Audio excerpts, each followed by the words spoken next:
ಬ್ರಹ್ಮಶ್ರೀ ಪಿತಾಮಹ ಸುಭಾಷ್ ಪತ್ರಿಜಿಯವರಿಗೆ ವಂದಿಸುತ್ತ, ಸ್ವರ್ಣಮಾಲಾ ಪತ್ರಿಜಿ ಅವರಿಗೆ ವಂದಿಸುತ್ತ, PSSM ಮೂವ್ಮೆಂಟ್ನ ಎಲ್ಲಾ ಪಿರಮಿಡ್ ಮಾಸ್ಟರ್ಗಳಿಗೆ ವಂದಿಸುತ್ತ, ಗುರುಗಳಿಗೆ ವಂದಿಸುತ್ತ, ಭಗವಂತ ನಾರಾಯಣನಿಗೆ ವಂದಿಸುತ್ತ, ಲೋಕ ಕಲ್ಯಾಣಾರ್ಥವಾಗಿ ಅಂತ ನಡೀತಾ ಇರುವ ನಮ್ಮ ಈ ಧ್ಯಾನ ಯಜ್ಞದಲ್ಲಿ ಭಾಗವಹಿಸಿದಂತಹ ಎಲ್ಲಾ ಧ್ಯಾನ ಯೋಗಿ ಬಂಧುಗಳಿಗೆ ವಂದಿಸುತ್ತ, ನಮ್ಮ ಈ ಧ್ಯಾನ ಯಜ್ಞಕ್ಕೆ ಸಮಸ್ತ ಬ್ರಹ್ಮಾದಿ ದೇವತೆಗಳ ಚೈತನ್ಯವನ್ನ, ಮೇಲಿನ ಲೋಕಗಳ ಎಲ್ಲ ಆಸ್ಟ್ರಲ್ ಮಾಸ್ಟರ್ಸ್ ಚೈತನ್ಯವನ್ನ ಆವಾಹನೆಯನ್ನು ಮಾಡೋಣ. ಸತ್ಯಲೋಕದಲ್ಲಿರುವಂತಹ ಎಲ್ಲಾ ಮಹಾತ್ಮರ ಚೈತನ್ಯವನ್ನ ಆವಾಹನೆಯನ್ನು ಮಾಡೋಣ. ಸಪ್ತ ಋಷಿಗಳನ್ನು, ಸಪ್ತ ಋಷಿ ಪತ್ನಿಯರನ್ನು, ತ್ರಿಮೂರ್ತಿಗಳನ್ನು, ತ್ರಿಶಕ್ತಿಯರನ್ನು, ಪ್ರಕೃತಿ ಮಾತೆ, ವಸುಂಧರಾ ಮಾತೆಯನ್ನು, ನಮ್ಮೆಲ್ಲರ ಪೂರ್ಣಾತ್ಮನನ್ನ ಆವಾಹನೆಯನ್ನು ಮಾಡೋಣ.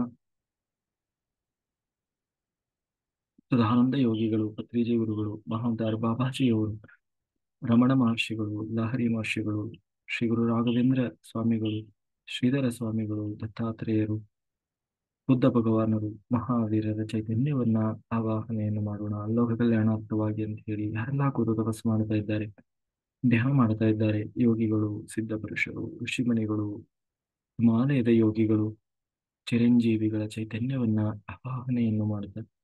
ವಿಶ್ವರೂಪಿಯಾದ ಪರಬ್ರಹ್ಮ ಸ್ವರೂಪಿಯಾದ ಆ ವಿಶ್ವಮೂಲ ಚೈತನ್ಯ ಪರಮಾತ್ಮ ಶಕ್ತಿಯೊಂದಿಗೆ ನಾವೆಲ್ಲರೂ ಒಂದಾಗಿ ಈ ಧ್ಯಾನ ಮತ್ತು ಜ್ಞಾನ ಯಜ್ಞದಲ್ಲಿ ಮುಂದುವರಿಯೋಣ ಅಂತ ಹೇಳ್ತಾ, ಮಾಸ್ಟರ್ಸ್ ನಾವೀಗಾಗಲೇ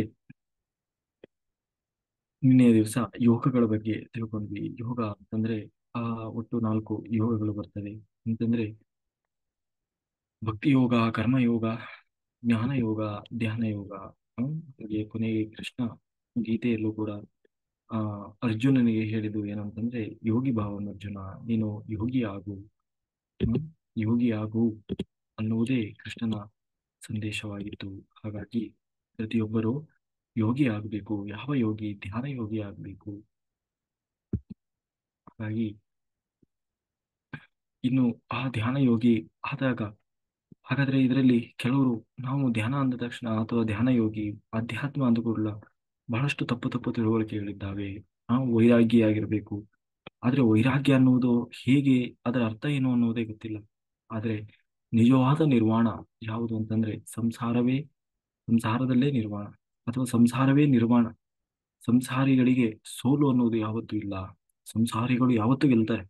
ಯಾಕೆಂದ್ರೆ ಅವರೇ ನಿಜವಾಗ್ಲೂ ಅರಿಷಡ್ ವರ್ಗಗಳನ್ನ ಭೇದಿಸಿ ನಿಲ್ಲಬಲ್ಲಂತವರು ಯಾರು?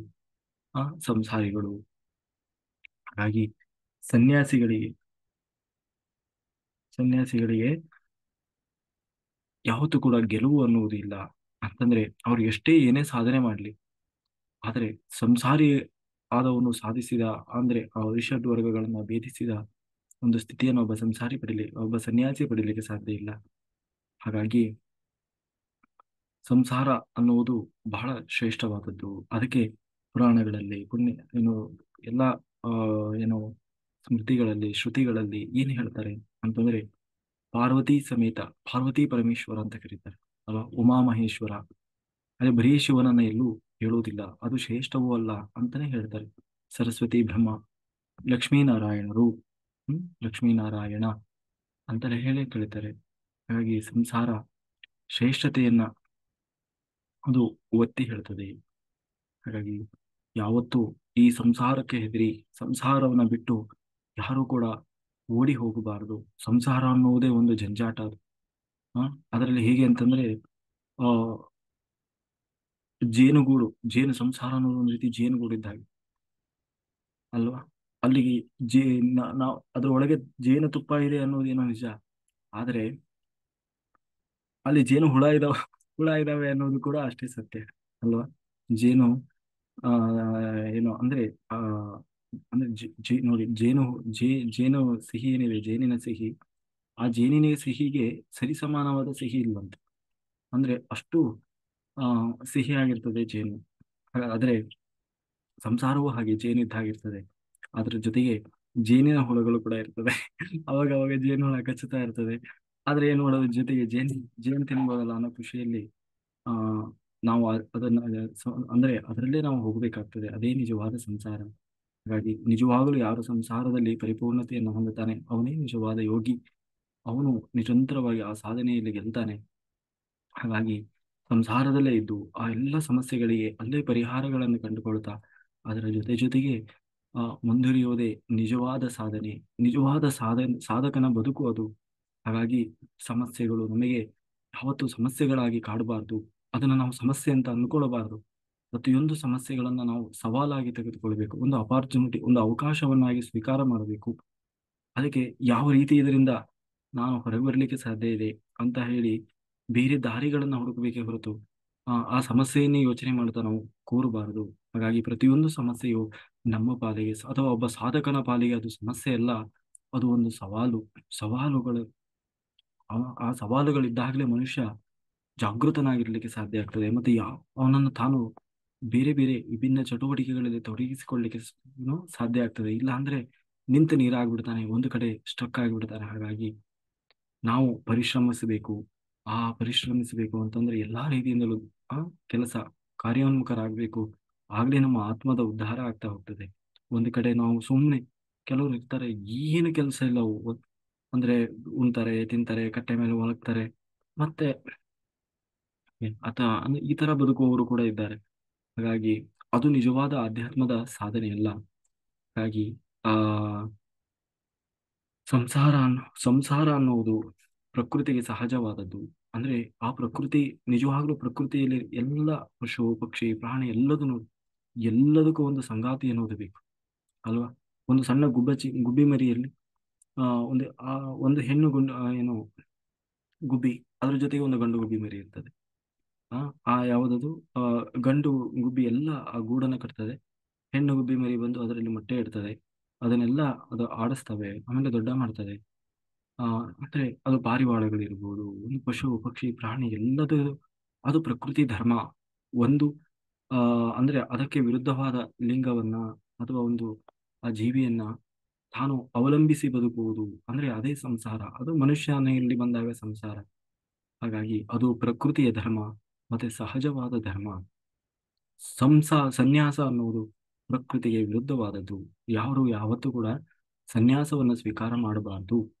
ಯಾಕೆ ಮಾಡಬಾರ್ದು? ಅದು ಪ್ರಕೃತಿ ಯಾವತ್ತು ಅದಕ್ಕೆ ಪ್ರಚೋದನೆಯನ್ನು ಕೊಡುವುದಿಲ್ಲ. ಹಾಗಾಗಿ ನಾವು ಪ್ರಕೃತಿಗೆ ವಿರುದ್ಧವಾದ ನಿಲುವುಗಳನ್ನ ತೆಗೆದುಕೊಳ್ಳಬಾರದು. ಹಾಗಾಗಿ ಸಂಸಾರವನ್ನ ಯಾವತ್ತೂ ಬಿಡಬಾರದು. ಯಾರೂ ಕೂಡ ಯಾವತ್ತೂ ಸಂಸಾರಕ್ಕೆ ಹೆದರಿ ಸನ್ಯಾಸಿಗಳಾಗಬಾರದು.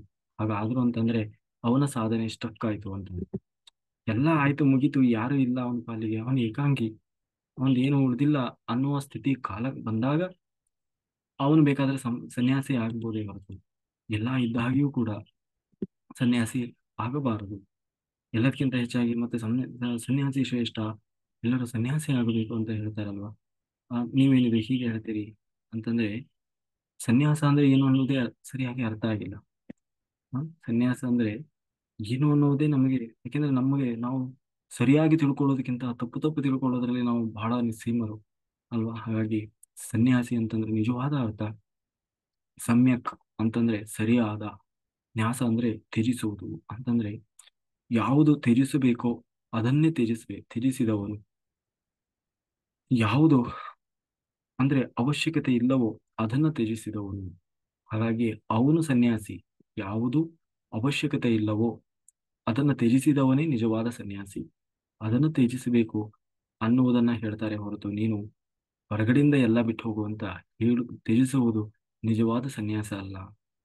ಹಾಗಾಗಿ ನಾನು ಅದೇ ಆಗಿದ್ದೇನೆ ತತ್ವಮಸಿ ಅನ್ನುವ ಭಾವನೆಯನ್ನ, ನಾನು ಇಷ್ಟೇ ಎನ್ನುವ ಭಾವನೆಯನ್ನ, ನಾನು ಬೇರೆ ನೀನು ಬೇರೆ ಎನ್ನುವ ಭಾವನೆಯನ್ನ, ಇದೇ ನನ್ನದು ಎನ್ನುವ ಭಾವನೆಯನ್ನ, ಹೀಗೆ ನಮ್ಮಲ್ಲಿರುವಂತಹ ಕೆಲವು ಒಳ್ಳೆಯ ಅಂದ್ರೆ ಯಾವುದು ಸರಿಯಾದ ಆ ಸತ್ಯ ಇದೆ ಅದನ್ನು ನಾವು ಇಟ್ಟುಕೊಂಡು ಯಾವುದರಲ್ಲಿ ನಾವು ಅಜ್ಞಾನದಲ್ಲಿ ತಿಳಿದುಕೊಂಡಿದ್ದೇವೋ ಅದನ್ನ ಬಿಡ್ತಾ ಹೋಗಬೇಕು. ಹಾಗಾಗಿ ಮಾಡಬೇಕಾದದ್ದು ಸರ್ವ ಸಂಘ ಪರಿತ್ಯಾಗವಲ್ಲ, ಮಾಡಬೇಕಾದದ್ದು ಏನು ಸರ್ವ ಸಂಘ ಪರಿತ್ಯಾಗ ಅಲ್ಲ. ಅಂದ್ರೆ ಅಕ್ಕಪಕ್ಕದ ವ್ಯಕ್ತಿಗಳನ್ನಲ್ಲ, ವಸ್ತುಗಳ ಸಮುದಾಯವನ್ನಲ್ಲ, ಮತ್ತೆ ನಮ್ಮೊಳಗೆ ಇರುವಂತಹ ಅಟ್ಯಾಚ್ಮೆಂಟ್ಗಳೇನಿದೆ, ಓವರ್ ಅಟ್ಯಾಚ್ಮೆಂಟ್, ಅದನ್ನ ನಾವು ಬಿಡಬೇಕಾಗಿದೆ.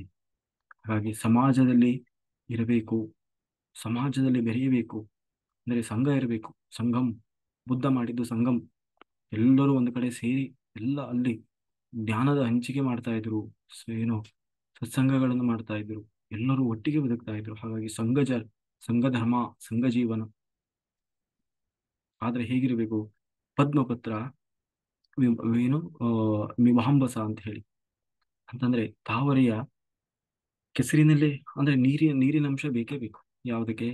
ಒಂದು ಕಮಲದ ಹೂವು ಬೆಳಿಬೇಕು, ತಾವರೆ ಬೆಳಿಬೇಕು ಅಂತಂದ್ರೆ ಕೆಳಗಡೆ ನೀರಿನ ಅಂಶ ಇಲ್ಲ ಅಂದ್ರೆ ಅದು ಬತ್ತಿ ಒಣಗಿ ಹೋಗ್ತದೆ. ಆದ್ರೆ ಅದೇ ಎಲೆಯ ಮೇಲೆ ನೀರು ಬಿದ್ದರೆ ಆ ನೀರನ್ನು ಅಂಟಿಸಿಕೊಳ್ಳೋದಿಲ್ಲ, ಆ ನೀರು ಜಾರಿ ಹೋಗ್ತದೆ. ನೀವು ತಾವರೆ ಎಲೆ ಮೇಲೆ ನೀವು ಹಾಕಿಬೇಕಾದ್ರೆ ಹಾಕಿ ನೋಡಿ, ಅದು ನೀರು ಆ ಕಡೆ ಈ ಕಡೆ. ಈಗ ನಾವು ಹೇಗೆ ಈಗ ನೀರಿನ ಮೇಲೆ ಎಣ್ಣೆ ಹಾಕಿದ್ರೆ ಅದು ತೇಲ್ತದಲ್ಲ ಆ ಕಡೆ ಈ ಕಡೆ, ಹಾಗೆ ಆ ಎಲೆಯ ಮೇಲೆ ಹಾಕಿದ್ರೆ ಅದು ನೀರು ನಿಲ್ಲೋದಿಲ್ಲ, ಜಾರಿ ಹೋಗ್ತದೆ. ನೀರಿನಲ್ಲೇ ಇರ್ತದೆ ಆದ್ರೆ ನೀರನ್ನು ಅಂಟಿಸಿಕೊಳ್ಳೋದಿಲ್ಲ. ಹಾಗೆ ನಾವು ಸಂಸಾರದಲ್ಲೇ ಇರಬೇಕು, ಯಾವುದರಲ್ಲೂ ಅಟ್ಯಾಚ್ಮೆಂಟ್ ಅನ್ನೋದು ಇರಬಾರ್ದು, ಒಳಗಡೆಯಿಂದ ಬಹಳ ನಿರ್ಲಿಪ್ತವಾಗಿರಬೇಕು. ಅಂದ್ರೆ ಇದರದ್ದು ಇಷ್ಟೇ ಅನ್ನುವ ಸ್ಥಿತಿ ನಮ್ಮ ತಲೆಯಲ್ಲಿ ಯಾವಾಗಲೂ ಇರಬೇಕು. ಅತಿಯಾದ ಮೋಹ, ಅವ್ರಿಲ್ಲ ಅಂದ್ರೆ ನನಗೆ ಬದುಕಾಗಲ್ಲ, ಅವ್ರ ಜೊತೆ ಒಂದಿನ ಮಾತಾಡಿಲ್ಲ ಅಂದ್ರೆ ಆಗೋದಿಲ್ಲ, ಆ ಅವರೇ ನನಗೆ ಸರ್ವಸ್ವ. ಇದೆಲ್ಲ ಅಜ್ಞಾನ, ಇದೆಲ್ಲ ಆ ನಮ್ಮ ಮೂರ್ಖತನ. ನಮ್ಮಲ್ಲಿ ಏನಂತಂದ್ರೆ ನಾವು ಪುನಃ ಏನಂತೀವಿ, ಅಜ್ಞಾನದಲ್ಲಿ ನಮ್ಮನ್ನು ನಾವು ಸಿಕ್ಕಿ ಹಾಕಿಕೊಳ್ತಾ ಇದ್ದೀವಿ ಅಂತ ಅರ್ಥ. ಹಾಗಾಗಿ ನಾವು ಕೆಳಗೆ ಹೋಗಬಾರದು, ದಿನದಿಂದ ದಿನಕ್ಕೆ ಮೇಲ್ ಬರಬೇಕು. ಹಾಗಾಗಿ ಏನ್ ಮಾಡಬೇಕು? ಸಮಾಜ ಅನ್ನುವುದು ನಿಜವಾಗ್ಲೂ ನಮ್ಮ ಉದ್ಧಾರಕ್ಕೆ ಬೇಕೇ ಬೇಕು. ಹಾಗಾಗಿ ಸಮಾಜ ಸರಿ ಇಲ್ಲ, ಅವ್ರು ಸರಿ ಇಲ್ಲ, ಇವ್ರು ಸರಿ ಇಲ್ಲ, ಅದಾಗಿದೆ ಇದಾಗಿದೆ ಅಂತ ಹೇಳಿ ನಾವು ದೂರ್ತ ಕೂರಬಾರ್ದು. ಸಂಘ, ಸಜ್ಜನರ ಸಂಘ ಮಾಡಬೇಕು. ಖಂಡಿತ ಆ ಸಜ್ಜನ ಸಿಗ್ತಾರೆ. ಹಾಗಾಗಿ ಆ ನಾವೇನು ಮಾಡಬೇಕು? ಯಾವುದರ ಅವಶ್ಯಕತೆ ಇಲ್ಲವೋ, ಯಾವುದು ತಪ್ಪು ತಿಳುವಳಿಕೆ, ಯಾವುದು ಅಸತ್ಯವಾಗಿದೆಯೋ, ಯಾವುದು ನನ್ನ ಸಾಧನೆಗೆ ಅವಶ್ಯಕತೆ ಇಲ್ಲವೋ, ವೇಸ್ಟ್, ಅದರಲ್ಲಿ ನಾವು ಏನ್ ಮಾಡಬೇಕು? ನ್ಯಾಸವನ್ನು ತಗೊಳ್ಬೇಕು, ಅಂದ್ರೆ ತ್ಯಜಿಸೋದು. ಅದೇ ನಿಜವಾದ ಸನ್ಯಾಸ ಧರ್ಮ. ಹಾಗಾಗಿ ಎಲ್ಲರೂ ಏನಾಗಬೇಕು? ಗೃಹಸ್ಥನಾಗಿರ್ಬೇಕು. ಗೃಹಸ್ಥ ಧರ್ಮವನ್ನು ಪರಿಪಾಲನೆ ಮಾಡಬೇಕು ಪ್ರತಿಯೊಬ್ಬರೂ ಕೂಡ. ಮನುಸ್ಮೃತಿಯಲ್ಲೂ ಕೂಡ ಗೃಹಸ್ಥ ಧರ್ಮದ ಬಗ್ಗೆ ಒತ್ತು ಕೊಟ್ಟು ಹೇಳಿದ್ದಾರೆ. ಹಾಗಾಗಿ ಗೃಹಸ್ಥ ಧರ್ಮ ಅನ್ನೋದು ಅತ್ಯಂತ, ನಾಲ್ಕು ಇದರಲ್ಲೂ ಕೂಡ ಆಶ್ರಮಗಳಲ್ಲಿ ಸರ್ವಶ್ರೇಷ್ಠವಾದ ಆಶ್ರಮ ಯಾವುದಂದ್ರೆ ಗೃಹಸ್ಥ ಧರ್ಮ, ಗೃಹಸ್ಥಾಶ್ರಮ. ಯಾಕೆ ಅಂತಂದ್ರೆ ಎಲ್ಲರೂ ಅವಲಂಬಿಸಿರುವುದೇ ಗೃಹಸ್ಥಾಶ್ರಮದ ಮೇಲೆ. ಬ್ರಹ್ಮಚಾರಿಗಳು ಅವರು ಬದುಕಬೇಕಂದ್ರೆ ಗೃಹಸ್ಥರ ಬೇಕು. ಇನ್ನು ವಾನಪ್ರಸ್ಥಕ್ಕೆ ಹೋದವರು, ಸನ್ಯಾಸಿಗಳು, ಅವರೆಲ್ಲ ಭಿಕ್ಷೆ ಬೇಡಿ ಬದುಕ್ತಾರೆ. ಯಾರು ಅವರು ಭಿಕ್ಷೆ ಹಾಕುವವರು? ಯಾರು? ಗೃಹಸ್ಥಾಶ್ರಮದಲ್ಲಿ ಇರುವವರು. ದುಡಿಯುವವರು ಯಾರು? ಗೃಹಸ್ಥಾಶ್ರಮದಲ್ಲಿ. ರಾಜನಿಗೆ ತೆರಿಗೆ ಕಟ್ಟುವವರು ಯಾರು? ಗೃಹಸ್ಥಾಶ್ರಮದಲ್ಲಿ ಇರುವವರು. ಹೀಗೆ ಇಡೀ ಜಗತ್ತು ನಡೆಯುವುದು ಆಮೇಲೆ ಪಶು ಪಕ್ಷಿ ಪ್ರಾಣಿಗಳಿಗೆಲ್ಲ ಊಟ ತಿಂಡಿ ವ್ಯವಸ್ಥೆ ಮಾಡುವವರು ಯಾರು? ಅದೆಲ್ಲ ಗೃಹಸ್ಥಾಶ್ರಮದಲ್ಲಿರುವವರು. ಹಾಗಾಗಿ ಗೃಹಸ್ಥಾಶ್ರಮ ಅನ್ನುವುದು ಸರ್ವಶ್ರೇಷ್ಠವಾದದ್ದು. ಪ್ರತಿಯೊಬ್ಬರು ಕೂಡ ಗೃಹಸ್ಥರಾಗಬೇಕು. ಶುದ್ಧವಾದ ಗೃಹಸ್ಥ ಧರ್ಮವನ್ನ ಪರಿಪಾಲನೆ ಮಾಡಬೇಕು. ಹಾಗಾಗಿ ನಮ್ಮಲ್ಲಿರುವಂತಹ ತಪ್ಪು ಭಾವನೆಗಳು, ಅಜ್ಞಾನ ಅನ್ನೋದು ಅನ್ನೋದಕ್ಕೆ ನಾವು ಅದರಿಂದ ಹೊರಗಡೆ ಬರಬೇಕಾಗಿದೆ.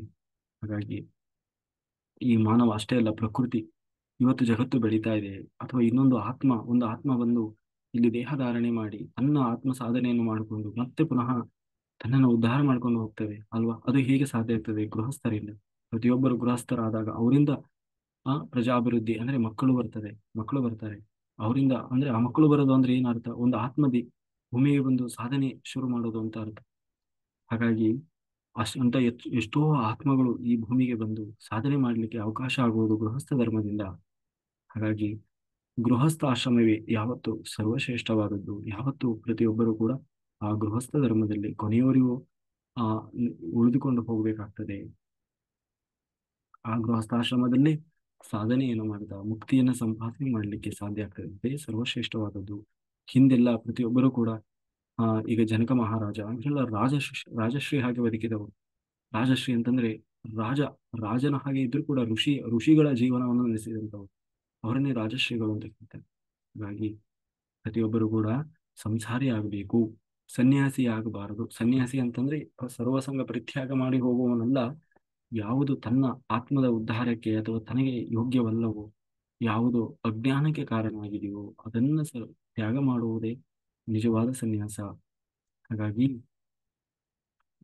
ಆ ಇವತ್ತು ನಾವು ತಿಳಿದುಕೊಂಡ ತ್ಯಾಗ ಸನ್ಯಾಸವಲ್ಲ. ಹಾಗಾಗಿ ಆಮೇಲೆ ಎಲ್ಲರೂ ಗೃಹಸ್ಥ ಧರ್ಮವನ್ನು ಪರಿಪಾಲನೆ ಮಾಡಬೇಕು ಶುದ್ಧವಾಗಿ, ಜವಾಬ್ದಾರಿಯಿಂದ. ಅದು ನಮ್ಮ ಪಾಲಿನ ಕರ್ತವ್ಯ ಧರ್ಮ. ಇಲ್ಲಾಂದ್ರೆ ಕರ್ತವ್ಯ ಭ್ರಷ್ಟರಾಗ್ತೀವಿ. ಇನ್ನು ಬ್ರಹ್ಮಚರ್ಯ ಪರಿಪಾಲನೆ. ಏನು ಬ್ರಹ್ಮಚರ್ಯ? ಅದನ್ನು ನಾವು ತಪ್ಪಾಗಿ ತಿಳ್ಕೊಂಡಿದ್ದೇವೆ. ಬ್ರಹ್ಮಚರ್ಯ ಅಂತಂದ್ರೆ ಗಂಡಾಗ್ಲಿ ಹೆಣ್ಣಾಗ್ಲಿ ಒಬ್ಬರನ್ನೊಬ್ಬರ ಮುಟ್ಟದೇ ಇರುವಂತದ್ದು ಬ್ರಹ್ಮಚರ್ಯ ಅಂತ ಹೇಳಿ ಎಲ್ಲರೂ ತಿಳಿದುಕೊಂಡದ್ದು. ಆದರೆ ಅದು ನಿಜವಾದ ಬ್ರಹ್ಮಚರ್ಯ ಅಂತಂದ್ರೆ ಅದರ ಅರ್ಥ ಅಲ್ಲ. ಅಂದ್ರೆ ಯಾವುದೇ ಒಂದು ಕೆಲಸವನ್ನ ನಾವು ಯುಕ್ತವಾಗಿ ಮಾಡಬೇಕು. ಅದಕ್ಕೆ ಯಾವುದು ಯೋಗ್ಯವಾಗಿದೆಯೋ ಅದೇ ರೀತಿ ಮಾಡಬೇಕು. ಹಾಗ ಮಾಡುವುದರಿಂದಲೇ ಅದು ಶ್ರೇಷ್ಠತೆಯನ್ನ ಕಂಡುಕೊಳ್ತದೆ. ಹಾಗಾಗಿ ಯಾವುದೇ ಕೆಲಸವಾದರೂ ಯಾವುದಕ್ಕೂ ಕೂಡ ಅದು ಅತಿಯೂ ಆಗಬಾರದು, ಕಡಿಮೆಯೂ ಆಗಬಾರದು. ಹಾಗಾಗಿ ಎಲ್ಲದಕ್ಕೂ ಆ, ಒಂದು ಲಿಮಿಟೇಷನ್ ಅನ್ನೋದು ಇರ್ತದೆ. ಅಥವಾ ಆ, ಅದಕ್ಕೆ ಒಂದು ಒಂದು ಒಳ್ಳೆಯ ಮಾರ್ಗ ಅನ್ನೋದು ಇರ್ತದೆ. ಆ ಮಾರ್ಗದಲ್ಲಿ ನಾವು ಹೋಗಬೇಕಾಗ್ತದೆ. ಆ ಮಾರ್ಗವನ್ನ ಹೇಳುವುದೇ ಬ್ರಹ್ಮಚರ್ಯ ಅಷ್ಟೇ ಹೊರತು, ಬ್ರಹ್ಮಚರ್ಯ ಅಂತಂದ್ರೆ ಸ್ತ್ರೀ ಪುರುಷರಿಂದ ರಾಹಿತ್ಯ ಅಂತಲ್ಲ. ಅಂದ್ರೆ ಗಂಡು ಹೆಣ್ಣು ಸೇರದೇ ಇರುವುದು ಬ್ರಹ್ಮಚರ್ಯ ಅಲ್ಲ. ಗಂಡು ಹೆಣ್ಣು ಸೇರದೇ ಇರುವುದು ಬ್ರಹ್ಮಚರ್ಯ ಅಲ್ಲ. ದಾಂಪತ್ಯ ಜೀವನ ಅಥವಾ ಶೃಂಗಾರ ಅನ್ನುವುದು ಆ ಅದು ಪ್ರಕೃತಿಯ ಧರ್ಮ. ಪ್ರಕೃತಿಯ ಧರ್ಮ ಅಂತಂದ್ರೆ ಪ್ರತಿಯೊಂದು ಜೀವರಾಶಿಗಳು ಕೂಡ ತನಗೆ ವಿರುದ್ಧ ಲಿಂಗದ ಜೊತೆಗೆ ಶೃಂಗಾರವನ್ನು ಮಾಡ್ತದೆ. ಅಂದ್ರೆ ಗಂಡು ಹೆಣ್ಣು ಸೇರ್ತದೆ. ಅದು ಪ್ರಕೃತಿಯ ಧರ್ಮ. ಅದು ಪ್ರಕೃತಿಗೆ ವಿರುದ್ಧವಾದದ್ದಲ್ಲ. ಅದನ್ನು ನಾವು ತಡೆದಿವಿ ಅಂತ ಆದರೆ ಬಲವಂತವಾಗಿ ಏನಾಗ್ತದೆ, ಅದು ನಾವು ಪ್ರಕೃತಿಗೆ ವಿರುದ್ಧವಾಗಿ ನಡೆದುಕೊಂಡಂಗೆ ಆಗ್ತದೆ. ಹಾಗಾಗಿ ನಾವು ಶೃಂಗಾರವನ್ನ ತ್ಯಜಿಸಬಾರದು.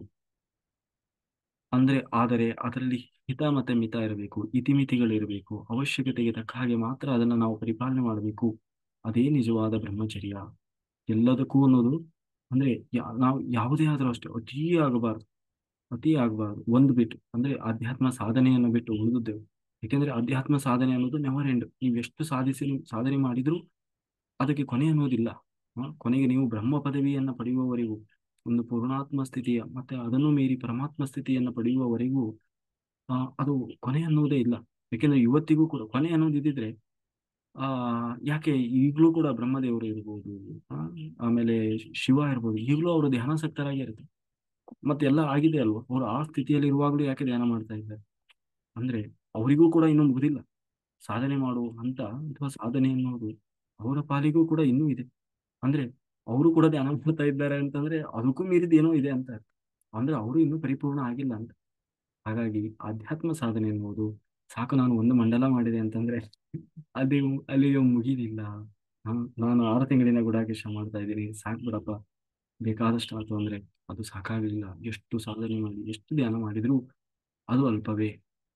ಹಾಗಾಗಿ ಸಾಧನೆಯಲ್ಲಿ ನಮಗೆ ತೃಪ್ತಿ ಅನ್ನೋದು ಇರಬಾರ್ದು. ತೃಪ್ತಿ ಇರಬಾರ್ದು. ಎಷ್ಟು ಧ್ಯಾನ ಮಾಡಲಿ, ಎಷ್ಟು ಎನರ್ಜಿ ನಾವು ಪಡೆದುಕೊಂಡ್ರು ಕೂಡ ತೃಪ್ತಿ ಇರಬಾರದು. ಆದರೆ ಬೇರೆಯದರಲ್ಲಿ ಎಲ್ಲದರಲ್ಲೂ ಇರಬೇಕು.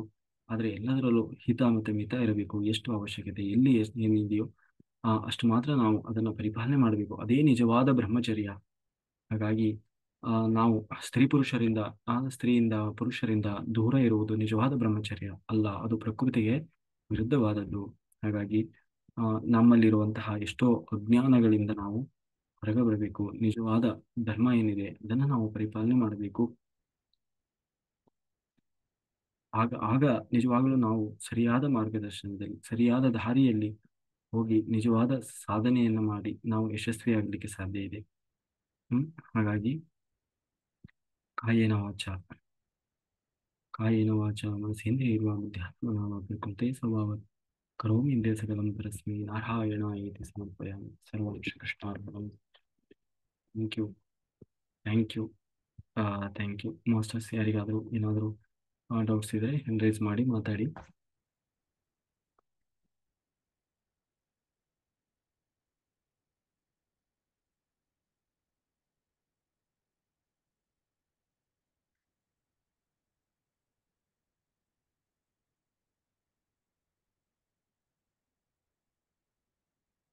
ಹಾಗಾಗಿ ನಾವು ಪ್ರತಿಯೊಬ್ಬರು ಕೂಡ ಆ ಮಾನಸಿಕವಾಗಿ ನಾವು ತಯಾರಿ ಇರಬೇಕು. ಅಂದ್ರೆ ಏನೇ ಮಾಡಬೇಕಾದ್ರೂ ಮನುಷ್ಯನಿಗೆ ಏನ್ ಬೇಕು? ಮನಸ್ಸು ಅನ್ನೋದು ಬಹಳ ಮುಖ್ಯ. ಮನಸ್ಸಿನಲ್ಲೇ ನಮ್ಮಲ್ಲಿ ಮನಸ್ಸು ಸ್ಟ್ರಾಂಗ್ ಇಲ್ಲ ಅಂತಂದ್ರೆ ಏನಾಗ್ತದೆ? ಆ ಆ ಮನಸ್ಸೇ ನಮ್ಮೆಲ್ಲದಕ್ಕೂ ಕಾರಣ ಆಗ್ತದೆ. ಅಂದ್ರೆ ನೀವು ನೋಡಿ, ಆ, ಸಾಕು ಒಂದು ತಾಸು ಧ್ಯಾನ ಮಾಡೋಣ ಅಂತ ಹೇಳಿ ನೀವು ಆ ಧ್ಯಾನಕ್ಕೆ ಕೂತ್ಕೊಂಡ್ರಿ ಅಂತ ಹೇಳ್ಬೋದು, ಕರೆಕ್ಟಾಗಿ ಒಂದು ತಾಸು ಕೂಡ ಕೂತ್ಕೊಳ್ಳೋಕ್ಕಾಗಲ್ಲ. ಯಾಕೆಂದ್ರೆ ಕಾಯ್ತಾ ಇರ್ತೀವಿ ಒಂದು ತಾಸು ಯಾವಾಗ ಆಗ್ತದೆ, ಅಥವಾ ಸಜ್ಜನ ಸಾಂಗತ್ಯ ಮುಗಿಯುವವರೆಗೆ ನಾವು ಜಾಯಿನ್ ಆಗಿ ಮಾಡೋಣ ಅಂತ ನಾವು ಜಾಯಿನ್ ಆದ್ರೆ ಅಷ್ಟು ಕೂಡ ಮಾಡ್ಲಿಕ್ಕೆ ಆಗುದಿಲ್ಲ. ಅಂದ್ರೆ ನಾವು ಮಾನಸಿಕವಾಗಿ ತಯಾರಿ ಇರಬೇಕು, ಯಾವುದು ಅವಶ್ಯಕತೆ ಇದೆ, ಯಾವುದು ಅವಶ್ಯಕತೆ ಇಲ್ಲ. ಹ? ಹಂಗ ಹಾಗಾಗಿ ಮನುಷ್ಯ ಜನ್ಮ ಬರುವುದೇ ಬಹಳ ದುರ್ಲಭ. ಯಾಕೆಂದ್ರೆ ಅವಕಾಶ ಸಿಗದೇ ಇರೋವರಿಗೆ ಮತ್ತೆ ಅವಕಾಶ ಸಿಗ್ತದಂತೆ.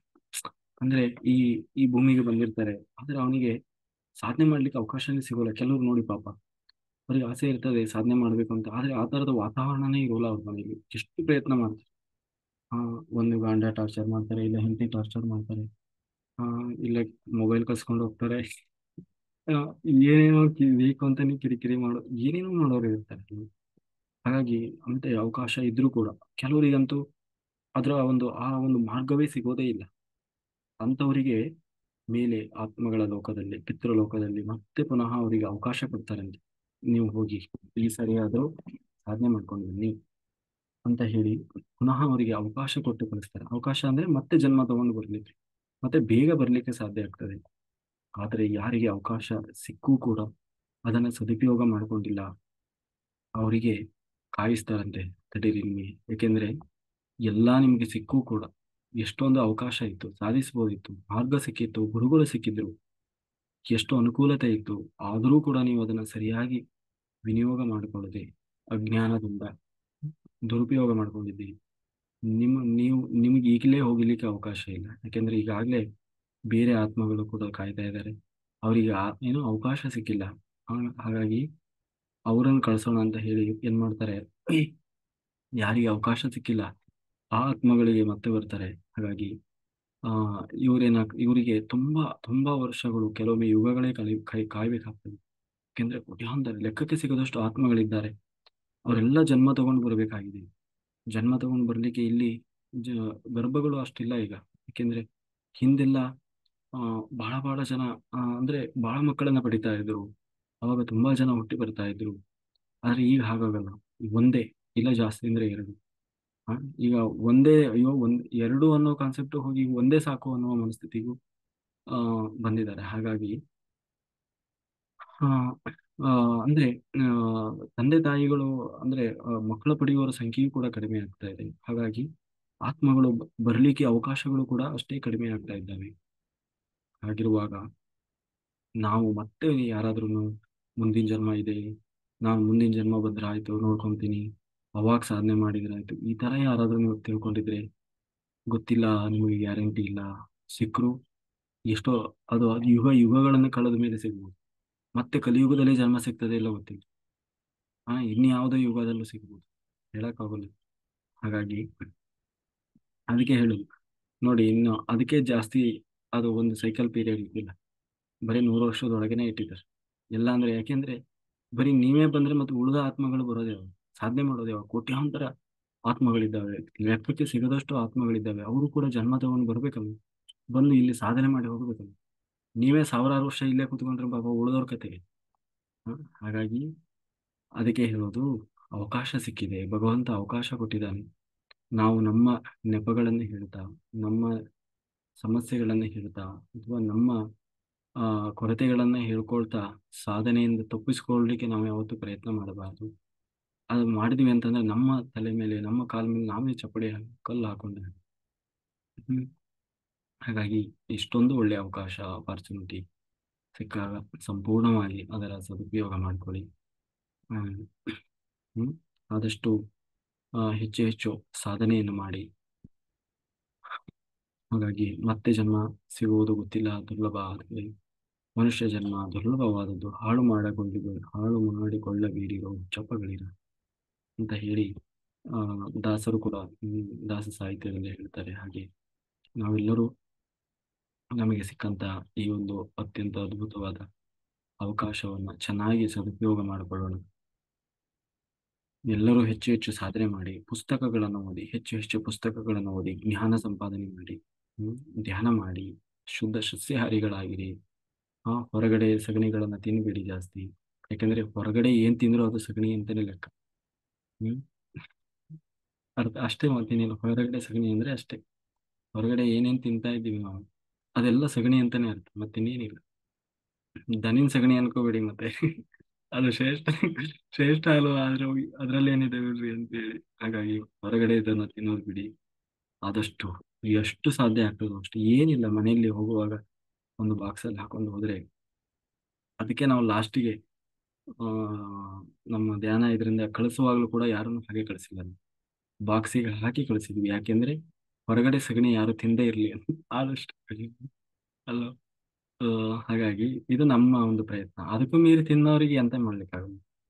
ಹಾಗಾಗಿ ಅದೆಲ್ಲ ಒಂದು, ಅದೇ ಹೇಳೋದು, ಅದನ್ನೇ ಯಮ ನಿಯಮಗಳು ಇರಬೇಕು ಅನ್ನೋದು ಅದೇ. ಹೆಂಗೆಂಗೋ ಬದುಕ್ತಾರೆ ಯಾರು ಬೇಕಾದ್ರು, ಆದ್ರೆ ಹೀಗೆ ಇರಬೇಕು ನಾವು, ಹೀಗೆ ನಮ್ಮ ಜೀವನ ಇರಬೇಕು ಅಂತ ಹೇಳಿ ಅಟ್ಲೀಸ್ಟ್ ಕೆಲವೊಂದು ನಿಯಮಗಳನ್ನು ಹಾಕೊಂಡಾದ್ರೂ ನಾವು ಬದುಕುವುದನ್ನು ಅಭ್ಯಾಸ ಮಾಡಬೇಕು. ಹೊರಗಡೆ ಎಲ್ಲೂ ಆಹಾರ ತಿನ್ನೋಲ್ಲಪ್ಪ, ಅಷ್ಟು ಹೊಟ್ಟೆ ಹಸಿತು ಅಂದ್ರೆ ತಿನ್ಲಿಕ್ಕೆ ಬೇಕಾದಷ್ಟು ಅವಕಾಶ ಇದೆ, ಹಣ್ಣಿದಾವೆ ಅಲ್ವಾ. ಆ ಹಣ್ಣುಗಳನ್ನು ತಿನ್ಬೋದು, ಕೆಲವು ಗಟ್ಟಿ ವಸ್ತುಗಳನ್ನು ತಿನ್ಬೋದು, ಡ್ರೈ ಫ್ರೂಟ್ಸ್ ಈ ಥರದ್ದನ್ನೆಲ್ಲ ತಿನ್ಬೋದು. ಅದನ್ನೆಲ್ಲ ನಾವು ಮೊದಲೇ ಆ, ವ್ಯವಸ್ಥೆ ಮಾಡಿ ಇಟ್ಕೊಳ್ಬೇಕು. ಇಲ್ಲ ಅಂತಂದ್ರೆ ಏನಾಗ್ತದೆ, ಅದರಲ್ಲೂ ಈ ಬೇರೆಯವರಿಗೆ ಅದರ ಎಫೆಕ್ಟ್ ಅಷ್ಟು ಚೆನ್ನಾಗಿ ಗೊತ್ತಾಗಲ್ಲ. ಆದ್ರೆ ಯಾರು ಧ್ಯಾನದಲ್ಲಿದ್ದಾರೆ, ಧ್ಯಾನ ಮಾರ್ಗದಲ್ಲಿದ್ದಾರೆ, ಅವರಿಗೆ ಅದರ ಎಫೆಕ್ಟ್ ಬಹಳ ಬೇಗ ಗೊತ್ತಾಗ್ತದೆ, ಮತ್ತೆ ಬಹಳ ಎಫೆಕ್ಟಿವ್ ಆಗಿರ್ತದೆ. ಬರೀ ನಾವು ನೋಡಿ ಈಗ ಹೊರಗಡೆ ಒಂದು ರೌಂಡ್ ಎಲ್ಲಾದ್ರೂ ನಿಮ್ಗೆ ಹೋಗಿ ಬಂದ್ರೆ ಸಾಕು, ಬಹಳ ಡಿಸ್ಟರ್ಬ್ ಆಗ್ತದೆ ಮೈಂಡ್ ಸೆಟ್. ಸ್ನಾನ ಮಾಡೋವರೆಗೂ ಸಮಾಧಾನ ಇರಲಿ, ಅಂದ್ರೆ ಆರ ಅಷ್ಟು ಪೊಲ್ಯೂಟ್ ಆಗಿರ್ತದೆ ಹೊರಗಡೆ ಹೋದ್ರೆ. ಸ್ವಲ್ಪ ಅಂದ್ರೆ ಆ ತರ ಡಿಸ್ಟರ್ಬೆನ್ಸ್ ಇರುವಂತ ಪ್ಲೇಸ್ಗಳು, ಮಾರ್ಕೆಟ್ಗಳು, ಒಂದು ರೌಂಡ್ ಎಲ್ಲಾದ್ರೂ ಹೊರಗಡೆ ತಿರುಗಾಡ್ ಬಂದ್ರೆ ಈ ಸ್ನಾನ ಮಾಡೋವರೆಗೂ, ಅಂದ್ರೆ ಆ ಪ್ಯೂರಿಟಿ ಇದ್ದಾಗ ಸ್ವಲ್ಪ ಅದಕ್ಕೆ ಕೊಳೆ ಇರುವಾದ್ರೂ ಕೂಡ ಅದು ಒಂದು ರೀತಿ ಅಶುದ್ಧವಾಗಿ ಕಾಣುತ್ತದೆ. ಮಾಸಿ ಹೋದಾಗ ಶುಭ್ರವಾದ ಬಿಳಿ ಬಟ್ಟೆ ಬಹಳ ಬೇಗ ಕೊಳೆ ಆಗ್ತದೆ ಅಲ್ವಾ. ನೀವು ಕೆಂಪು ಬಟ್ಟೆ, ಕಪ್ಪನ್ ಬಟ್ಟೆ ಹಾಕೊಂಡ್ರೆ ವಾರಗಟ್ಲೆ ನೋಡೋದ್ರೂ ಅದು ಏನು ಗೊತ್ತಾಗಂಗಿಲ್ಲ. ಅದೇ ಒಂದು ವೈಟ್ ಅಂಡ್ ವೈಟ್ ಹಾಕೊಂಡು ನೀವು ಒಂದು ರೌಂಡ್ ಹಾಕೊಂಡು ಬಂದ್ರೆ ಏನಾಗ್ತದೆ, ಗಲೀಜಾಗಿರ್ತದೆ. ಸ್ವಲ್ಪನೇ ಬರೀ ಧೂಳು ಕೂತೆ ಗಲೀಜಾಗಿರ್ತದೆ, ಬೆವರಿಂದಲೇ ಗಲೀಜಾಗಿರ್ತದೆ. ಹಾಗೆ ಯಾರ್ದು ಪ್ಯೂರ್ ನಮ್ಮ ಆರ ಇರ್ತದೆ, ಅವರು ಸ್ವಲ್ಪ ಹೊರಗಡೆಯ ಆರ ಸ್ವಲ್ಪ ಪೊಲ್ಯೂಟ್ ಆದ್ರೂ ಕೂಡ ಏನಾಗ್ತದೆ, ಆ ಡಿಸ್ಟರ್ಬೆನ್ಸ್ ಅನ್ನೋದು ಶುರುವಾಗ್ತದೆ. ಅದಕ್ಕೆ ಅದು ಆಹಾರದಿಂದಲೂ ಕೂಡ ಆಗ್ತದೆ. ಇನ್ನೊಬ್ಬರ ಮಾನಸಿಕ ಸ್ಥಿತಿಗತಿ, ಆಲೋಚನೆ, ಪ್ರತಿಯೊಂದು ತಿನ್ನುವ ಆಹಾರ ಬಹಳ ಮುಖ್ಯ. ಅದರಲ್ಲಿ ವೆಜ್ ನಾನ್ ವೆಜ್ ಒಂದೇ ಅಂತ ತಿಳ್ಕೊಳ್ಬೇಡಿ. ವೆಜ್ ನಾನ್ ವೆಜ್ ನಾವು ಮಾಡ್ಕೊಂಡಿದ್ವಿ, ಈ ಆಹಾರದಲ್ಲಿ ವೆಜ್ ನಾನ್ ವೆಜ್ ಅನ್ನೋದಿಲ್ಲ. ಸಾತ್ವಿಕ, ರಾಜಸ, ತಾಮಸ ಆಹಾರ ಅಂತ ಇದೆ. ಹಾಗಾಗಿ ವೆಜಿಟೇರಿಯನ್ ಕೂಡ ತಾಮಸ ಆಹಾರ ಆಗ್ಬೋದು, ಅದನ್ನು ಕೂಡ ನಾವು ಗಮನಿಸಿಟ್ಕೊಳ್ಬೇಕಾಗ್ತದೆ. ನೀವು ವಾರಗಟ್ಲೆ ಫ್ರಿಜ್ ಅಲ್ಲಿ ಇಟ್ಕೊಂಡು ತಿಂದ್ರೆ ಅದು ಅದು ತಾಮಸ ಆಹಾರವೇ. ಆ ಹಳಸೋಗ್ತದೆ ಅಂತ ನೀವು ಇಟ್ಟು 2 ದಿನಕ್ಕೆ 3 ದಿನಕ್ಕೆ ದೋಸೆ ಇಟ್ಟು ಹೊಯ್ಯೋದು, ದೋಸೆ ಇಟ್ಟು ಇಡೋದು, ಹೊಯ್ಯೋದು ಇಡೋದು ಮಾಡಿದ್ರೆ ಅದು ತಾಮಸ ಆಹಾರ. ಅದು ಕೂಡ ನಾನ್ ವೆಜ್ಗಿಂತ ಡೇಂಜರ್. ಹಾಗಾಗಿ ಈ ತರ ನಮ್ಮ ಆಹಾರ ಪದ್ಧತಿಯು ಕೂಡ ನಮಗೆ ಸರಿಯಾಗಿ ಗೊತ್ತಿರಬೇಕು, ತಿಳುವಳಿಕೆ ಇರಬೇಕು. ವೆಜ್ ನಾನ್ ವೆಜ್ ಅಂತ ನೀವು ತಿಳ್ಕೊಂಡಿರೋದು ಆಹಾರ ಪದ್ಧತಿ ಎಲ್ಲ ಸಾತ್ವಿಕ, ರಾಜಸ, ತಾಮಸವಾದ ಆಹಾರ. ಇದು ಗೀತೆಯಲ್ಲಿ ಕೃಷ್ಣನು ನೋಡಿ ಕೊನೆಯ ಅಧ್ಯಾಯದಲ್ಲಿ ಹೇಳ್ತಾನೆ, ಆಹಾರ ಪದ್ಧತಿ ಹೇಗಿರುತ್ತದೆ, ಯಾವ ರೀತಿ ಆಹಾರವನ್ನು ನಾವು ಸೇವನೆ ಮಾಡಬೇಕು. ನಾವು ಯಾವಾಗಲೂ ಸಾತ್ವಿಕವಾದ ಆಹಾರ, ಅವಾಗ್ಲೇ ಬೇಯಿಸ್ಬೇಕು, ಅವಾಗ್ಲೇ ಊಟ ಮಾಡಬೇಕು. ಅಂದ್ರೆ ಕುಟುಂಬದಲ್ಲಿ ಇರುವವರಿಗೆ ಅದು ಕಷ್ಟ ಆಗೋಲ್ಲ ಅಲ್ವಾ. ಯಾಕೆಂದ್ರೆ ಹ್ಮ್ 4-5 ಜನ ಇರ್ತಾರೆ, 4-5 ಜನರಿಗೆ ಒಂದು ಹೊತ್ತಿನ ಊಟ ಏನು ತುಂಬಾ ಮಾಡುವ ಅವಶ್ಯಕತೆ ಏನಿರೋಲ್ಲ. ಜಾಸ್ತಿ ಅಂದ್ರೆ ಅಟ್ಲೀಸ್ಟ್ ಅವತ್ತು ಮಾಡಿದ್ದನ್ನ ಅವತ್ತೇ ಖಾಲಿ ಮಾಡೋ ತರನಾದ್ರೂ ಮಾಡಬೇಕು. ಅದು ಬಿಟ್ಟು ನೀವು ಬೆಳಿಗ್ಗೆ ಮಾಡೋದು ಮತ್ತೆ ಅದನ್ನ ನಾಳೆ ಮಧ್ಯಾಹ್ನಕ್ಕೆ, ನಾಳೆ ರಾತ್ರಿಗೆ ಹಾಗೆಲ್ಲ ಇಟ್ಟು ತಿನ್ನುವುದು, ಆ, ಅದು ನಿಜವಾಗ್ಲೂ ಬಹಳ ಅದು ತಾಮಸ ಆಹಾರ ಅಂತಾನೆ ಅನಿಸ್ಕೊಳ್ತದೆ. ಹಾಗಾಗಿ ಆ ತರದ ಆಹಾರಗಳನ್ನ, ಅದರಲ್ಲೂ ಈ ಫ್ರಿಡ್ಜ್ ಮೇಲೆಲ್ಲ ಜಾಸ್ತಿ ಅವಲಂಬನೆ ಬೇಡ. ಎಷ್ಟು ಸಾಧ್ಯ ಆಗ್ತದೋ ಅಷ್ಟು ಕಡಿಮೆ ಉಪಯೋಗಿಸಿ. ಅಂದ್ರೆ ಏನಿದ್ರು ಕೆಲವ್ರದ್ದು ಅದೊಂದು ರೀತಿ ಚಟ ಅಂತ ಹೇಳ್ಬೇಕು, ಏನಿದ್ರು ಅದನ್ನ ಒಯ್ದು ಅದರಲ್ಲಿ ಇಟ್ಬಿಡೋದು, ಅದು ಬಹಳ ದೊಡ್ಡ ತಪ್ಪಾಗ್ತದೆ. ನೀವು ಆತರ ಏನಾದ್ರು ಉಳಿದ್ರೆ ಬೇಕಾದ್ರೆ ಬಿಸಿ ಮಾಡಿ ಹಾಗೆ ಇಟ್ಟು ನೆಕ್ಸ್ಟ್ ಟೈಮಲ್ಲಿ ಬೇಕಾದ್ರೆ ಅದನ್ನ ಖಾಲಿ ಮಾಡಿ, ಹಾಗಂತ ವೇಸ್ಟ್ ಮಾಡಬಾರ್ದು. ನಮಗೊಂದು ಅದರ ಎಷ್ಟು ಬೇಕು ಎಷ್ಟು ಬೇಡ, ಹಿತಾಮಿತಿ ಗೊತ್ತಿರಬೇಕು. ಹಾಗೆ ಆ ರೀತಿ ಶುದ್ಧವಾದ, ಹಾಗಂತ ತೀರಾ ಬಿಸಿ ಬಿಸಿದು ತಿನ್ನೋದು ಕೂಡ ಅದು ತಾಮಸ ಆಗ್ತದೆ. ಇನ್ನು ಒಲೆ ಮೇಲೆ ಅದು ಕುದಿತಾ ಇರ್ತದೆ, ಅದನ್ನೇ ತಗೊಂಡು ಹಾಕೊಂಡು ತಿನ್ನೋದು, ಅದು ಕೂಡ ತಾಮಸ. ಅತಿಯಾಗಿ ಯಾವುದೂ ಇರಬಾರ್ದು, ಅತಿ ಬಿಸಿ ಇರಬಾರ್ದು, ಅತಿ ಖಾರ ಇರಬಾರ್ದು, ಅತಿ ಹುಳಿ ಇರಬಾರ್ದು, ಅತಿ ಸಿಹಿ, ಅತಿ ಆ ಬಿಸಿ ಇರೋದು, ಅತಿ ತಣ್ಣ ಇರೋದು, ಎಲ್ಲ ತಾಮಸ ಆಹಾರ ಅಂತ ಅನಿಸ್ಕೊಳ್ತದೆ. ಹಾಗಾಗಿ ತಿನ್ನುವಾಗ ಯಾವುದಕ್ಕೂ ಕಷ್ಟ ಆಗ್ಬಾರ್ದು. ಆ ಕೆಲವರು ಖಾರ ತಿಂದ್ರೆ ಹಾಗೆ ಕಿವಿಯಲ್ಲೆಲ್ಲ ಹೊಗೆ ಬರ್ತಾ ಇರ್ತದೆ, ಅದು ತಾಮಸ ಆಗ್ತದೆ ಅದು. ಹ್ಮ್ ಆಮೇಲೆ ಆ ಅಲ್ಲ, ಇದು ಹೌದಲ್ಲ ಹೇಳಿ? ಆ ದೇಹಕ್ಕೆ ಅಷ್ಟು ಹಿಂಸೆ ಕೊಟ್ರೆ ಅದು ಹೇಗೆ ಸಾತ್ವಿಕ ಆಹಾರ ಆಗ್ಲಿಕ್ಕೆ ಸರ್? ಹ್ಮ್ ಆ ಆಮೇಲೆ ಹುಳಿ, ಕಾ ಬರೀ ಬಾಯಿ ಹಾಕ್ಲಿಕ್ಕೆ ಆಗೋಲ್ಲ, ಆ ತರ ಹುಳಿ ಇರ್ತದೆ. ಇಲ್ಲಾಂದ್ರೆ ಸಿಹಿ, ಬಾಯಿ ಮತ್ತೊಂದು ಪೀಸ್ ತಿನ್ನೋ ಮಟ್ಟದಲ್ಲಿ ಇರೋಲ್ಲ, ಮುಖಕ್ಕೆ ಹಾಕಿ ತಿಕ್ಕೋದು ಅಂತೀವಲ್ಲ ಹಾಗಿರ್ತದೆ. ಅದು ಕೂಡ ತಾಮಸ ಆಗ್ತದೆ. ಆಮೇಲೆ ಕಹಿ, ಅತಿ ಕಹಿ ಆದದ್ದು ಅಥವಾ ಅತಿ ಬಿಸಿ ಆದದ್ದು ತಿಂದ್ರೆ ಏನಾಗ್ತದೆ, ಹೊಟ್ಟೆಯಲ್ಲಿ ಬಗ ಬಗ ಅಂತ ಇರ್ತದೆ. ಹಾಗೂ ಆಗಬಾರ್ದು. ಹಿತ ಇರಬೇಕು ತಿನ್ನುವಾಗಲೂ, ಆತ್ಮಕ್ಕೆ ಖುಷಿ ಇರಬೇಕು. ಹ್ಮ್ ಆಮೇಲೆ ತಿನ್ನೋದಕ್ಕಿಂತ ಮುಂಚೆ ಒಂದು ಕೃತಜ್ಞತಾ ಭಾವ ಇರಬೇಕು ಭೂಮಿಗೆ, ಆಹಾರವನ್ನು ಕೊಟ್ಟ ಭೂಮಿಗೆ, ರೈತರಿಗೆ, ಇಲ್ಲಿವರೆಗೂ ನಮ್ಮ ತಟ್ಟೆವರೆಗೂ ಬರ್ಲಿಕ್ಕೆ ಯಾರ್ಯಾರೆಲ್ಲ ಅದಕ್ಕೆ ಸಹಾಯ ಮಾಡಿದ್ದಾರೋ ಪ್ರತಿಯೊಬ್ಬರಿಗೂ ನಮ್ಮದು ಒಂದು ಕೃತಜ್ಞತೆ ಇರಬೇಕು. ಕೊನೆ ಪಕ್ಷ ನಿಮಗೆ ಶ್ಲೋಕ ಬರದೇ ಇದ್ರು ಮನಸ್ಸಿನಿಂದ 30 ಸೆಕೆಂಡ್ ಆದ್ರೂ ನಾವು ಅದರ ಬಗ್ಗೆ ಒಂದು ಕೃತಜ್ಞತೆಯನ್ನು ಸಲ್ಲಿಸಿ, ಕೊನೆಗೆ ಅನ್ನ ಕೊಟ್ಟ ಪ್ರತಿಯೊಬ್ಬರಿಗೂ ಒಂದು ಧನ್ಯವಾದ ಅಂತ ಹೇಳಿ ನಾವು ಕೃತಜ್ಞತೆಯನ್ನು ಹೇಳಿ ಸ್ವೀಕಾರ ಮಾಡಿದರೆ ಅದು ನಿಜವಾಗ್ಲೂ ಅಮೃತಕ್ಕೆ ಸಮಾನವಾಗಿರ್ತದೆ. ಗೀತೆಯಲ್ಲಿ ಕೃಷ್ಣ ಬೈತಾನೆ, ತನ್ನ ಹೊಟ್ಟೆಗೋಸ್ಕರ ಅಂತ ಬೇಯಿಸಿ ತಿನ್ನುವವನು ನನ್ನ ದ್ರೋಹಿ, ನಿಜವಾದ ಕಳ್ಳ ಅವನು, ನನಗೆ ಮೋಸ ಮಾಡಿ ತಿಂತಾ ಇದ್ದಾನೆ, ತಿಂತಾ ಇರೋದು ಅನ್ನ ಅಲ್ಲ, ಅದು ಪಾಪದ ಮುದ್ದೆ ಅದು ಅಂತ ಗೀತೆಯಲ್ಲಿ ಕೃಷ್ಣ ಬೈತಾ ಇದ್ದಾನೆ. ಅಂದ್ರೆ ಕೃತಜ್ಞತೆ ಇರಬೇಕು. ಭಗವಂತ ಕೊಟ್ಟಿದ್ದು ಎಷ್ಟೋ ಜನರ ರೂಪದಲ್ಲಿ ಅವರೊಳಗೆ ನಿಂತು ಭಗವಂತ ಕೊಟ್ಟಿದ್ದು ಅನ್ನುವ ಕೃತಜ್ಞತಾ ಭಾವ ಇರಬೇಕು. ಹಾಗಾಗಿ ಅರ್ಪಣಾ ಭಾವ, ಅದನ್ನು ಇಟ್ಟುಕೊಂಡು ನಾವು ತಿನ್ಬೇಕು. ಅಲ್ಲ, ನಾವು ದುಡಿದಿದ್ದು ಸ್ವಾಮಿ, ಅದರಲ್ಲಿ ದೇವ್ರದ್ದು ಹಿರಿತನ ಇದೆ. ಆ, ನಾವು ದುಡಿಯೋದು, ನಾವು ತರೋದು, ನಾವು ದಿನಸಿ ಅಂಗಡಿ ಹೋಗಿ ನಾವು ತಗೊಂಡು ಬಂದು ನಾವು ಬೆಳೆದು ಕೊನೆ ನಾವು ಬೇಯಿಸಿ ನಾವು ಮಾಡಿದ್ದು, ಅದರಲ್ಲಿ ದೇವರಿಗೆ ಯಾಕೆ ಕೃತಜ್ಞತೆ ಅಂತಂದ್ರೆ, ನಾವು ಹೇಳಿದ್ವಲ್ಲ, ಆ ದೇವರು ಎಲ್ಲಾ ಕೊಟ್ಟಿದ್ದಾನೆ, ಅದಕ್ಕೆ ನೀ ಇಷ್ಟೆಲ್ಲ ಮಾಡ್ತಾ ಇದ್ದಿ. ಎಲ್ಲಾ ಮುರಿದು, ಕೈ ಕಾಲು ಮುರಿದು, ಕೆಲಸ ಕಿತ್ಕೊಂಡು, ಮೂಲೆಯಲ್ಲಿ ಕೂರಿಸಿ, ಕೊನೆಗೆ ಏನು ಬೇಡ, ಲಾಕ್ ಡೌನ್ ನೋಡಿದಿರಲ್ಲ, ಕೊರೋನಾ ಲಾಕ್ ಡೌನ್, ಏನಾಯ್ತು ಪರಿಸ್ಥಿತಿ. ಹಾಗೆ ನಮ್ಮನ್ನೂ ಮೀರಿದ ಶಕ್ತಿ ನಮ್ಮನ್ನು ನಿಗ್ರಹ ಮಾಡ್ತಾ ಇದೆ ಅನ್ನುವ ಅರಿವು ನಮ್ಗೆ ಇರಬೇಕು. ಅವಾಗ ಏನಾಗ್ತದೆ, ಈ ಅಜ್ಞಾನ ಅನ್ನೋದು ಬರೋಲ್ಲ, ಅಹಂಕಾರ ಅನ್ನೋದು ಬರೋಲ್ಲ. ಹ? ಹಾಗಾಗಿ ಯಾವತ್ತು ಮನುಷ್ಯನಿಗೆ ಆ ಗ್ರ್ಯಾಟಿಟ್ಯೂಡ್, ಕೃತಜ್ಞತಾ ಭಾವ ಅನ್ನೋದು ಇರಬೇಕು. ನಾನು ಅನ್ನುವ ಅಹಂಕಾರ ಆ ಆದಷ್ಟು ಕಡಿಮೆ ಆಗಬೇಕು ಅದು. ಆಗ ಅವನು ಸಾಧನೆಗೆ ಬಹಳ ಬೇಗ ಮುಖ ಆಗ್ತಾನೆ. ಹ್ಮ್ ಆಮೇಲೆ ಸಂಘ ಧರ್ಮ ಇರಬೇಕು. ಯಾರೇ ಏನೇ ಮಾಡಲಿ ಅದರಲ್ಲಿ ನಮ್ಮನ್ನು ನಾವು ಹೋಗಿ ತೊಡಗಿಸಿಕೊಂಡು ಪರಿಪೂರ್ಣವಾಗಿ ಪಾಲ್ಗೊಳ್ಳಬೇಕು. ಅದು ನಿಜವಾದ ಧರ್ಮ, ನಮ್ಮ ಪಾಲಿನ ಕರ್ತವ್ಯ ಧರ್ಮ. ಹ್ಮ್ ಎಲ್ಲರೂ ಅದನ್ನು ಪಾಲಿಸಿ. ಓಕೆ. ಏಕೆಂದ್ರೆ ಧ್ಯಾನ ಎಲ್ಲರೂ ಮಾಡ್ತಾರೆ, ಧ್ಯಾನ ಮಾಡಿದ ಮಾತ್ರಕ್ಕೆ ಅವರೊಬ್ಬ ಗ್ರೇಟ್ ಪಿರಮಿಡ್ ಮಾಸ್ಟರ್ ಆಗ್ಲಿಕ್ಕೆ ಸಾಧ್ಯ ಇಲ್ಲ. ಜ್ಞಾನ ಅನ್ನುವುದು ಬಹಳ ಮುಖ್ಯ ಧ್ಯಾನದಲ್ಲಿ, ಅದರಲ್ಲೂ ಆತ್ಮಸ್ಥಿತಿಯಲ್ಲಿ ಇರಬೇಕು. ಇಲ್ಲ ಅಂದ್ರೆ ನಿಜವಾಗ್ಲೂ ಒಂದೇ ಮಾತು ಹೇಳ್ತಾರೆ, ಇನ್ ಯಾವ ಸೀಮೆ ಧ್ಯಾನಿ ಮಾರಿಯ, ಇವನು ಯಾರು ಧ್ಯಾನಿ ಅಂತ ಯಾರು ಕರೀತಾರೆ ಇವನು? ಹ್ಮ್.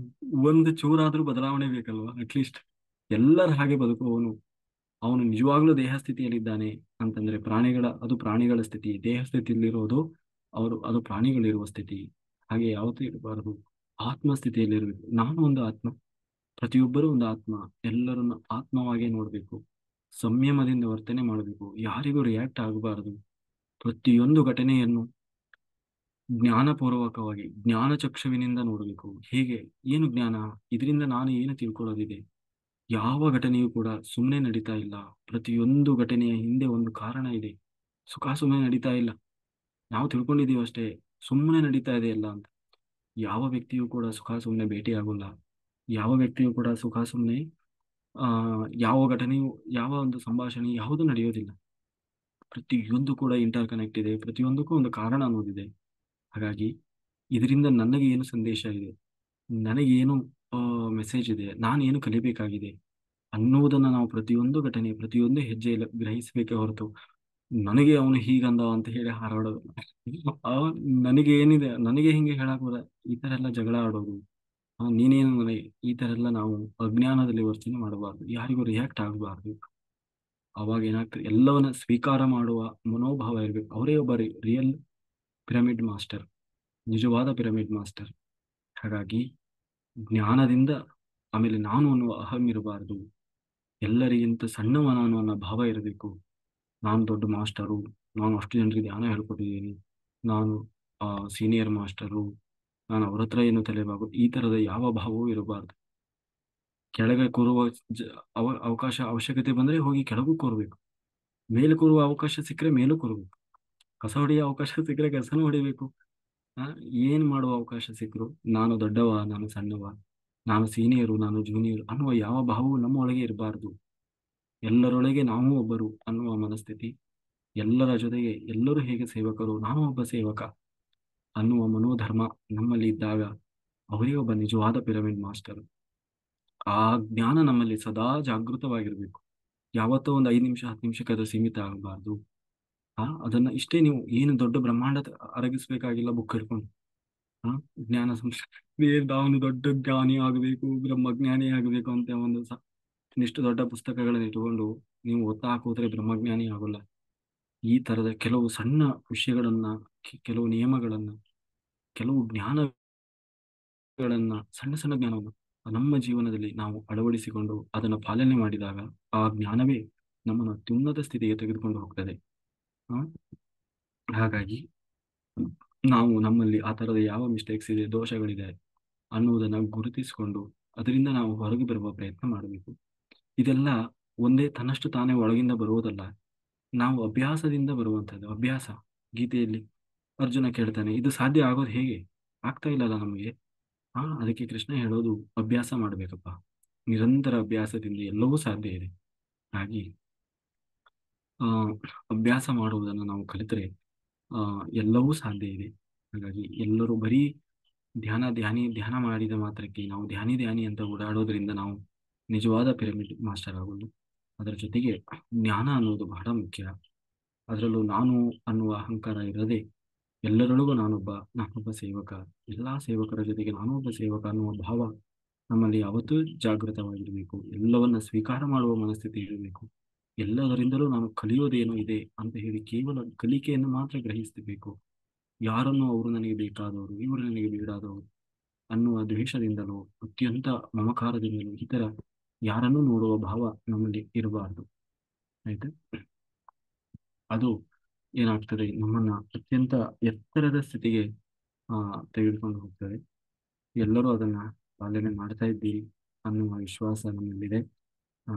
ಯಾರಿಗಾದ್ರೂ ಆ ವಿಶ್ವಾಸ ಇಲ್ಲ ಅಂದ್ರೆ ಪುನಃ ನೀವು ಕೂಡ ಅದನ್ನು ಅಳವಡಿಸಿಕೊಳ್ಳಿ. ಏಕೆಂದ್ರೆ ಅದು ನಿಮ್ಮನ್ನು ಬಹಳ ಎತ್ತರಕ್ಕೆ ತೆಗೆದುಕೊಂಡು ಹೋಗ್ತದೆ. ನಾವು ತಿಳ್ಕೊಂಡಿದ್ದೇವೆ ಅಷ್ಟೇ, ಅದು ನಾವೆಲ್ಲೋ ಸಣ್ಣರಾಗಿರ್ತೀವಿ ಅಂತ. ಖಂಡಿತ ಹೊರಗಡೆಯಿಂದ ನೋಡುವ ಜನರ ದೃಷ್ಟಿಯಲ್ಲಿ ನಾವು ಸಣ್ಣವರು ದೊಡ್ಡವರು ಆಗೋದು ಮುಖ್ಯ ಅಲ್ಲ. ಒಳಗಿರುವ ನಮ್ಮ ಆತ್ಮಸಾಕ್ಷಿ, ಅದೇ ಪರಮಾತ್ಮ, ಅದು ಅದು ಏನು ತೃಪ್ತನಾಗಬೇಕು, ಅದು ಮುಖ್ಯ. ಓಕೆ, ಎಲ್ಲರೂ ಈಗ ನಾವು ಸಂಕಲ್ಪ ಮಾಡಿ ಧ್ಯಾನ ಶುರು ಮಾಡೋಣ. ಯಾರಿಗಾದರೂ ಏನಾದರೂ ಮಾತಾಡೋದಿದ್ರೆ ಬೇಗ ಎಂಕರೇಜ್ ಮಾಡಿ ಮಾತಾಡಿ. Very good.